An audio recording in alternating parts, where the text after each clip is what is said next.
চাচা আপনার মনে আছে চেয়ারম্যানের সাথে যখন আপনার ঝগড়া হয়েছিল, আপনার ওই চেয়ারম্যান গালিগালাজ করছিল, তারপর আমি চেয়ারম্যানের মাথায় ইট মারছিলাম। স্বভাবটা একটু বদলাইলো না তো, এখনো মানুষের লোকে ঝগড়া বাতাস। আরে আমি তো অবাক হয়ে গেছি, তুই তো বাবা একটু বদলাস নাই। চাচা আমার যে কি মন চাইতেছিল, মনটা চাইতেছিল ওরে এমন মায়ের মারি, চাচা আমারে ছুটাই দিছে। সুশব, কি হয়েছে? না না বৌমা, তেমন কিছু হয় নাই আর কি। ওই নামাজ পড়া রাস্তায় যাওয়ার সময় শৈশবের এক পরিচিত লোক আমার একটু একটু এই কথাবার্তা কইছে, এতেই ও হেরে মারতে গেছিল। শৈশব, যা শুনছি তা কি সত্যি? সত্যি। আমি ওর কাছে অনেক মারতাম, চামড়া তুলে ফেলতাম আমি, শুধু চাচা আমাকে জোর করে নিয়ে এসেছে দেখে। বিষয়টাতে আমি খুব মাইন্ড করেছি। তোমার জায়গায় আমি থাকতে তো থাপ্পড় মারতাম। ও জানে ও তোমার কলিজার কোন জায়গাটাতে হাত দিয়েছে? হায় হায়, দুইটাই তো দেখি একই।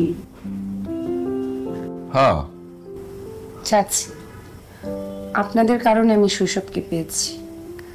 আপনি শৈশবকে মায়ের মতো আদর স্নেহ দিয়ে বড় করেছেন। চাচা, আপনি শৈশবের পুরো দায়িত্ব নিয়েছেন। একটা বাবা যা যা করতে পারে আপনি সব করেছেন। আপনাদের জন্য শৈশব আজকে এত দূর, আর সেই আপনাদেরকে অপমান করবে শৈশবের সামনে, এত বড় সাহস কার? বৌমা, তোমারও মাথায় তেল বানিয়ে দিতে মনে হইতেছে। চাচা আপনার মনে আছে চেয়ারম্যানের সাথে যখন আপনার ঝগড়া হয়েছিল, আপনার ওই চেয়ারম্যান গালিগালাজ করছিল, তারপর আমি চেয়ারম্যানের মাথায় ইট মারছিলাম, মনে আছে? আমার মানুষ মাইরা ফালা, তাতে আমার কিচ্ছু যায় আসে না, কিন্তু আমার এই চাচারে যদি কেউ কোনো উল্টাপাল্টা কথা বলে, তার আমি জানে মেরা ফালাম। হ্যাঁ বাবা, বুঝছি, তুই একটু মাথাটা ঠান্ডা কর। আমি বুঝতে পারতেছি তুই আসলে একটু বদলাস নাই, খালি হাতে পায়ে বড় হইছস। আমি পাল্টাতে চাই না চাচা, আমি এরকমই থাকতে চাই। আমি সারাটা জীবন তোমাদের ছোট্ট শৈশব হয়ে থাকতে চাই। আচ্ছা ঠিক আছে, ছোট্ট শৈশব, চাচা চাচি চলেন সবাই মিলে ছাদে যাই।